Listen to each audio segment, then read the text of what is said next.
সময় নেই। আমাদের স্যারই সমাজ বা আদর্শ রাষ্ট্র গঠনের আমাদের ভূমিকা একটু আলোচনা করবে। প্রথম হলো যে আমি কোরআনে পাকের আয়াত তেলাওয়াত করলাম। যদি রাষ্ট্রে একটা প্রটোকল থাকে, বিবিএপি 1, 2, 1 কে, রাজাবাদ রাষ্ট্রপতি 2, prime minister 3, speaker 4, chief justice. আল্লাহ সুবহানাহু ওয়া তাআলা বলছেন আমার কাছে বিবিআইপি প্রটোকল সেটা কি? ইন্নামা ইয়াখশাল্লাহ মিন ইবাদিহি, আল্লাহর সবচেয়ে সম্মান। ওমান আহসানু কওমান মিম্মান দাআ ইলাল্লাহ, তার চেয়ে কে আর বড় সম্মানিত হতে পারে যে আমার দিকে মানুষকে আহ্বান করে।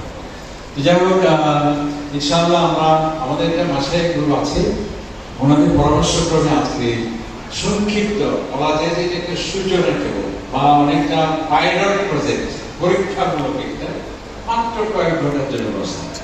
আমরা সামনে খেয়াল করছি যে আমাদের এই গ্রুপটা এটা একটা হোয়াটসঅ্যাপ গ্রুপ হতে পারে, এবং এটা আমি আরেকটা ভাবছি যে আমাদের সাধারণ মুরব্বীর কেরাম খাদমে বুখারীর আলোচনা করে আয়োজন করে আমরা একটা ভাবছি যে দারসে বুখারী আয়োজন করা যায়। যাই হোক, 10টা থেকে শুরু হবে, 1টা থেকে হবে, সেটা হবে ব্যতিক্রম। কিভাবে করলে আমরা বুখারী থেকে 30 পারা করি না, মনে করেন দারওয়ালে মাদ্রাসাকে দিলাম দায়িত্ব, ওরা প্রথম পারার আলোচনা করবে। এখানে কতটা কিতাব আসছে, কতটা জীবন আসছে, কতজন লাভে আসছে, এতে বেশি করে বিষয়টি